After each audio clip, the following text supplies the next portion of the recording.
Hi hello welcome back to coffee with Sneha. എല്ലാവരും സുഖമായിട്ടിരിക്കുന്നു വിശ്വസിക്കുന്നു. ഞാനും സുഖമായിട്ടിരിക്കുന്നു. അപ്പം ആദ്യമായിട്ടാണ് വീഡിയോ കാണുന്നതെങ്കിൽ ലൈക്ക് ചെയ്യാനും ഷെയർ ചെയ്യാനും കമൻറ്റ് ചെയ്യാനും സബ്സ്ക്രൈബ് ചെയ്യാനൊന്നും മറക്കണ്ട എന്ന് പറഞ്ഞുകൊണ്ട് നമുക്ക് ഇന്നത്തെ വീഡിയോയിലേക്ക് പോകാം. സോ നമ്മുടെ അർജുനെ കാണാതായിട്ട് ഇപ്പോൾ ഓൾമോസ്റ്റ് 9 days കഴിഞ്ഞിട്ടുണ്ട്. അപ്പോൾ അർജുൻ്റെ ട്രക്ക് വന്നിട്ട് പുഴയിൽ കണ്ടെത്തി എന്നുള്ള ന്യൂസുകളാണ് ഇപ്പോൾ പുറത്തോട്ട് വരുന്നത്. അപ്പോൾ അർജുൻ്റെ ഫാമിലിയെ പോലെ തന്നെ മലയാളികൾക്ക് എല്ലാവർക്കും ഇന്ന് വളരെ ക്രൂഷ്യലായിട്ടുള്ള ഒരു ഡേ ആണ്. അപ്പം അവിടുത്തെ കാലാവസ്ഥ വന്നിട്ട് അത്ര അനുകൂലമായ ഒരു കാലാവസ്ഥയല്ല. കനത്ത മഴയും അതുപോലെ തന്നെ അതുമൂലം ഗംഗാവലി പുഴയിൽ ഭയങ്കരമായി ജലനിരപ്പൊക്കെ ഉയരുന്നുണ്ട്.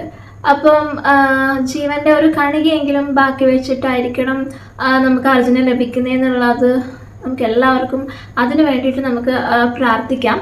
സോ അർജുനെ പുറത്തെടുക്കാൻ എത്രയും പെട്ടെന്ന് ഇന്നത്തെ ഡേയിൽ അവിടെ ഉള്ള ആളുകൾക്ക് കഴിയട്ടെ എന്ന് ആഗ്രഹിക്കുന്നു, പ്രാർത്ഥിക്കുന്നു. ഇതിൻ്റെ ഇടയിലാണ് നമ്മുടെ രഞ്ജിത്ത് ഇസ്രയേലിനെ കുറിച്ച് ഒരുപാട് നെഗറ്റീവായിട്ടുള്ള ന്യൂസുകൾ പലയിടത്തും കാണാനിടയായിട്ടുണ്ടായിരുന്നു. അപ്പം ഇതിൻ്റെ ഈ അർജുൻ റിലേറ്റഡ് വീഡിയോസിൻ്റെ ഒക്കെ കമൻറ്റ് സെക്ഷൻ എടുത്ത് നോക്കുകയാണെങ്കിൽ നമ്മുടെ രഞ്ജിത്ത് ഇസ്രയേലിനെ കുറിച്ച് ഒരുപാട് നെഗറ്റീവായിട്ടുള്ള ഒരു കമൻസുകൾ എഴുതി വിടുന്നത്. കുറച്ച് ആളുകൾ നമ്മുടെ രഞ്ജിത്ത് ഇസ്രയേലിനെതിരെ ഒരു ഹെയ്റ്റ് ക്യാമ്പയിൻ നടത്തുന്നതായിട്ടാണ് എനിക്ക് തോന്നുന്നത്. ഇങ്ങനെ നെഗറ്റീവ് പറയുന്ന ആളുകളോട് എനിക്ക് പറയാനുള്ളത്, അദ്ദേഹം ആരാണെന്ന് നമ്മൾ മറക്കരുത് എന്നുള്ളതാണ്. അദ്ദേഹം കേരളത്തിന് വേണ്ടിയും ഇന്ത്യക്ക് വേണ്ടിയും ചെയ്തിട്ടുള്ള കാര്യങ്ങൾ നമ്മൾ മറക്കരുതെന്ന് നിങ്ങളെ ഞാൻ ഓർമ്മിപ്പിക്കുകയാണ്. സ്വന്തം ജീവൻ പണയം വെച്ച് രാജ്യം നേരിട്ട എല്ലാ ദേശീയ ദുരന്തങ്ങളിലും ദ്രുതകർമ്മ സേനക്കൊപ്പം അദ്ദേഹം സേവനം അനുഷ്ഠിച്ചത് നമ്മൾ മറക്കാൻ പാടില്ല.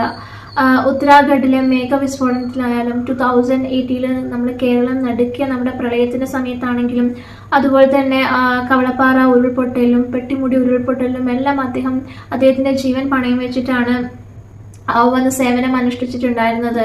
യാതൊരു രീതിയിലുള്ള റിവാർഡും ആഗ്രഹിച്ചിട്ടല്ല അദ്ദേഹം ഇത്തരത്തിലുള്ള സേവനങ്ങൾ ചെയ്യുന്നത്. സോ ഇന്നത്തെ കാലത്ത് ആരാണ് ഒരു റിവാർഡും അർഹിക്കാതെ, ആരെങ്കിലും ഒരു കുഞ്ഞു ജോലി പോലും ചെയ്യാൻ തയ്യാറാകാത്ത ഈ ഒരു കാലത്ത് ഒരു റിവാർഡും അർഹിക്കാതെയാണ് അദ്ദേഹം വന്നിട്ട് നമ്മുടെ നാടിന് വേണ്ടി പ്രയത്നിക്കുന്നത്. അദ്ദേഹത്തിന് ഫേമസ് ആവാൻ വേണ്ടിയിട്ടാണെങ്കിൽ അദ്ദേഹത്തിന് വേറെ വല്ല പണിക്ക് പോയാൽ പോരെ? എന്തിനാണ് അദ്ദേഹത്തിന്റെ ജീവൻ പോലും പണയം വെച്ചിട്ട് ഇത്രയും റിസ്ക് ആയിട്ടുള്ള കാര്യങ്ങൾ അദ്ദേഹം ഇടപെടുന്നത്? ഫേമസ് ആവാൻ വേറെയും വഴികളുണ്ടല്ലോ. ജീവൻ പോകുന്ന രീതിയിലുള്ള ജോലികൾ ചെയ്തിട്ട് വേണോ അദ്ദേഹത്തിന് ഫേമസ് ആവാൻ വേണ്ടിയിട്ട്? അദ്ദേഹത്തിന്റെ എക്സ്പീരിയൻസ് വെച്ചിട്ടാണ് അദ്ദേഹം അർജുൻ കരയിലുണ്ടെന്ന് പറയുന്നത്. ഇവന് അർജുന്റെ വൈഫ് പോലും അവര് വിളിച്ചപ്പോൾ ഫോൺ റിങ് ചെയ്യുന്നുണ്ടെന്ന് പറഞ്ഞതിന്റെ അടിസ്ഥാനത്തിലാണ് അർജുൻ കരയിൽ തന്നെ ഉണ്ടാവുന്നുള്ള ഒരു തീരുമാനത്തിലേക്ക് എല്ലാവരും എത്തിയിട്ടുണ്ടായിരുന്നത്. അദ്ദേഹം വെള്ളത്തിലായിരുന്നെങ്കിൽ ഫോൺ ബെല്ലടിക്കില്ല എന്നുള്ള ഒരു വിശ്വാസത്തിലാണ് എല്ലാവരും ആ ഒരു തീരുമാനം, എന്തായാലും അർജുൻ കരയിൽ തന്നെയാണ് ഉണ്ടാവുക എന്നുള്ള ഒരു തീരുമാനം എടുത്തിട്ടുണ്ടായിരുന്നത്.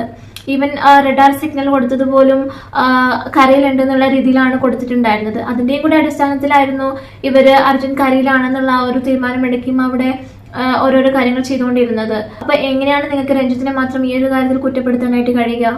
ഈവൻ അദ്ദേഹം ആവശ്യപ്പെട്ടിട്ടുള്ള എക്യുപ്മെന്റ്സ് പോലും അവർ അദ്ദേഹത്തിന് നൽകിയിട്ടുണ്ടായിരുന്നില്ല. അതുമാത്രമല്ല, അവരുടെ കയ്യിൽ നിന്ന് തല്ലുപോലും വാങ്ങേണ്ട അവസ്ഥയിലേക്കാണ് ഇദ്ദേഹം പോയിട്ടുണ്ടായിരുന്നത്. എന്നിട്ടും ഇതൊക്കെ സഹിച്ച് അദ്ദേഹം അവിടെ നിൽക്കുന്നത് എന്തെങ്കിലും മോണിറ്ററി ബെനിഫിറ്റ്സിന് വേണ്ടിയിട്ടാണോ? അല്ല, അദ്ദേഹം നിൽക്കുന്നത് മനുഷ്യത്വം എന്ന ഒരു കാര്യത്തിന്റെ മേൽ മാത്രമാണ്. അദ്ദേഹം ഇപ്പോഴും ഈ മഴയും ഈ ഒരു പ്രതികൂല സാഹചര്യത്തിലും അദ്ദേഹം അവിടെ നിന്ന് അർജുന് വേണ്ടി ഓരോ നിമിഷവും സ്പെൻഡ് ചെയ്യുന്നത് അദ്ദേഹത്തിന് മനുഷ്യത്വം ഉള്ളത് കൊണ്ട് മാത്രമാണ്. നമുക്കൊക്കെ നമ്മുടെ കംഫർട്ട് സോണിൽ ഇരുന്നിട്ട് ഇതുപോലെ വായിൽ തോന്നുന്നത് വിളിച്ച് പറയുന്നത് വളരെ ഈസി ആയിട്ടുള്ള ഒരു കാര്യമാണ്. ഒരു മൊബൈൽ ഉണ്ടെങ്കിൽ നമുക്ക് എവിടെ ഇരുന്നും എന്തും ആരെക്കുറിച്ചും വിളിച്ച് പറയാം. നിങ്ങൾ അപ്രീഷിയേറ്റ് ചെയ്തില്ലെങ്കിലും അദ്ദേഹത്തെ ഇങ്ങനെ നെഗറ്റീവായ കാര്യങ്ങൾ പറഞ്ഞ് തളർത്താതിരിക്കുക.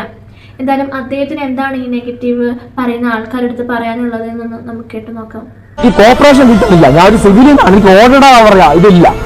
NDRF കമാൻഡർ അല്ല, ആർമി കമാൻഡർ അല്ല. ഇന്നലെ രാത്രി പറഞ്ഞു മാക്സിമം ഞാൻ വർക്കൗട്ട് ചെയ്യുകയാണ്. ഞാൻ കുറ്റപ്പെടുന്ന കുറെ കുറ്റപ്പെടുന്നു മലയാളത്തിൽ, ഈ മലയാളികളായിട്ടുള്ള അവർക്ക് നിൽക്കുന്ന പോലെ നിൽക്കാൻ പറ്റി തോന്നുന്നു, ആശ്രയിക്കാൻ തോന്നുന്നുണ്ട് അവിടെ.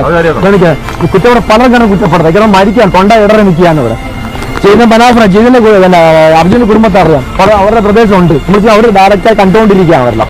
രഞ്ജിത്തിന്റെ അടുത്ത് എനിക്ക് പറയാനുള്ളത്, നമ്മൾ മലയാളികൾ ഇങ്ങനെയാണ്. നമ്മൾ ഒരാളെടുത്ത് തലയിലും വെക്കും, കുറച്ചും അയാളെടുത്ത് കിണറ്റിലേക്ക് എറിയും. ഇത് നമ്മൾ മലയാളികളുടെ ഒരു ബേസിക് നേച്ചറാണ്. ഇതൊന്നും കണ്ട് നിങ്ങൾ വിഷമിക്കേണ്ട യാതൊരു ആവശ്യമില്ല. നിങ്ങൾ അവിടെ എന്താണ് ചെയ്യുന്നതെന്നുള്ളത് നമുക്ക് ബുദ്ധിയുള്ള എല്ലാവർക്കും മനസ്സിലാക്കാൻ പറ്റുന്ന ഒരു കാര്യമാണ്. നിങ്ങളെ കുറ്റം പറയുന്നവർക്ക് നിങ്ങളുടെ മുന്നിൽ വരാൻ യാതൊരു യോഗ്യതയില്ലാത്ത ആൾക്കാരാണ്. അവരവരുടെ കംഫർട്ട് സോണിലിരുന്ന് അങ്ങനെ പലതും വിളിച്ചു പറയും. നിങ്ങൾ അതൊന്നും മൈൻഡ് ചെയ്യേണ്ട കാര്യമില്ല. സോ നിങ്ങൾ ഇതൊന്നും കണ്ട് വിഷമിക്കേണ്ട, നിങ്ങളുടെ കാര്യങ്ങളായിട്ട് മുന്നോട്ട് പോകാൻ സാധിക്കട്ടെ എന്ന് പറഞ്ഞുകൊണ്ട് ഇന്നത്തെ വീഡിയോ ഇവിടെ വൈൻഡപ്പ് ചെയ്യാണ്. അടുത്ത വീഡിയോ ആയിട്ട് നമുക്ക് വീണ്ടും കാണാം. അതുവരേക്കും ബൈ ബൈ.